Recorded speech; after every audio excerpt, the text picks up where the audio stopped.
অনূর্ধ্ব ১৯ পর্যায়ের ক্রিকেটের রাজত্ব এখন বাংলাদেশের। গেল কয়েক বছরে ছেলেরা সেটা প্রমাণ করেছে। ২০২০ যুব বিশ্বকাপ, এরপর ২০২৩ সাল এবং এবছর কদিন আগে এশিয়া কাপে টানা ২ আসরে শ্রেষ্ঠত্বের মুকুট তুলেছে মাথায়। এবার পালা মেয়েদের। প্রথমবারের মতো আয়োজিত আন্ডার-19 নারী এশিয়া কাপের ফাইনালে বাংলাদেশ দল দেশের ক্রীড়াপ্রেমীদের বিজয়ের মাসে আরও এক শিরোপা উপহার দিয়ে বছরটাকে হাসি মুখে বিদায় জানানোর সুযোগ করে দিতে পারেন ইয়াং টাইগ্রেসরা।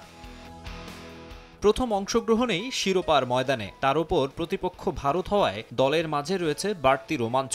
সম্প্রতি ক্রিকেট ফুটবল কোনো ইভেন্টেই বাংলাদেশের সঙ্গে লড়াইয়ে পেরে ওঠেনি ইন্ডিয়া। দুদেশের বৈরী সম্পর্কের মাঝে নারীদের বয়সভিত্তিক এশিয়ান ক্রিকেটের শ্রেষ্ঠত্বের ফাইটেও তাদের এক বিন্দু ছাড় দেবে না লাল সবুজের প্রতিনিধিরা। ভারতের সঙ্গে প্রথম দেখায় অভিজ্ঞতা সুখকর হয়নি বাংলাদেশ দলের। সুপার 4-এ তাদের কাছে ৮ উইকেটের বড় ব্যবধানে হেরেছে মেয়েরা। আগে ব্যাট করে স্কোরবোর্ডে মাত্র ৮০ রান তুলতে সক্ষম হয় বাংলাদেশ, যা ৪৭ বল হাতে রেখে অনায়াসেই টপকে যায় ইন্ডিয়া। ফাইনালে ট্রফি জয়ের পাশাপাশি প্রতিশোধের সুযোগও থাকবে সুমাইয়া আক্তারের দলের।